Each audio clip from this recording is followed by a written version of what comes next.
Let me go across to Parisha, who has some news with respect to what's happening in the ministry front as well. Now that all these slots have opened up, officials from GVK Mumbai Airport, Bangalore airports are meeting the aviation secretary today.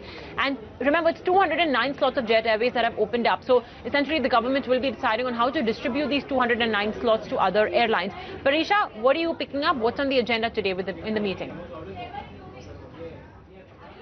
Yes, the aviation secretary is meeting with representatives from GVK, Bombay Airport, Bangalore airports is underway now, and we are getting to hear from sources that the allocation of nearly 209 spare slots of Jet Airways is the agenda. As we all know that Jet Airways has shut down its operations since last night, and now the spare slots of Jet Airways, the unused slots of Jet Airways are likely to be distributed among all airlines to adjust the passenger flow to increase the capacity, and the meeting regarding the same is underway.